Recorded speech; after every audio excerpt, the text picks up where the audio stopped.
शीर्षक है मैं क्यों लिखता हूँ। इस पाठ में लेखक ने अपने लिखने के कारणों के साथ साथ अपने प्रेरणा स्रोतों पर भी प्रकाश डाला है। तो चलिए दोस्तों, शुरू से इस पाठ को समझने की कोशिश करते हैं। मैं क्यों लिखता हूँ का उत्तर देते हुए लेखक कहते हैं कि मैं इसलिए लिखता हूँ क्योंकि मैं खुद को जानना चाहता हूँ। बिना लिखे मैं लिखने के कारणों को नहीं जान सकता हूँ।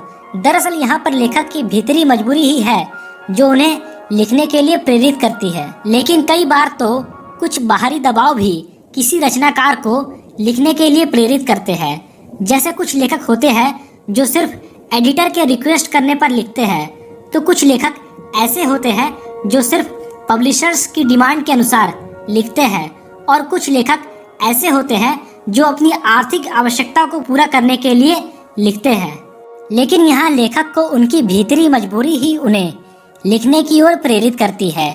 लेखक का मानना है कि प्रत्यक्ष अनुभव से अनुभूति ही गहरी चीज है। दरअसल सामने हुए घटित घटना को देखकर ही एक रचनाकार को अनुभव होता है, लेकिन अनुभूति और कल्पना उस सत्य को भी ग्रहण कर लेती है जो रचनाकार के सामने घटित ही नहीं हुआ हो। लेखक बताते हैं कि उनके द्वारा लिखी हिरोशिमा नामक कविता भी ऐसी ही है। एक बार लेखक जापान गए थे, तो वहाँ हिरोशिमा में उन्होंने देखा कि एक पत्थर बुरी तरह झुलसा हुआ है और उस पत्थर पर एक व्यक्ति की लंबी उजली छाया है।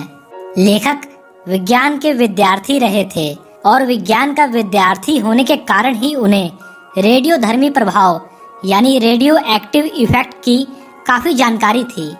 फिर उस झुलसे हुए पत्थर को देखकर लेखक ने अनुमान लगाया कि जब हिरोशिमा पर परमाणु बम गिराया गया होगा तो उस समय वह व्यक्ति उस पत्थर के पास खड़ा होगा और परमाणु बम के प्रभाव से वह व्यक्ति भाप बनकर उड़ गया होगा, लेकिन उसकी छाया उस पत्थर पर ही रह गई।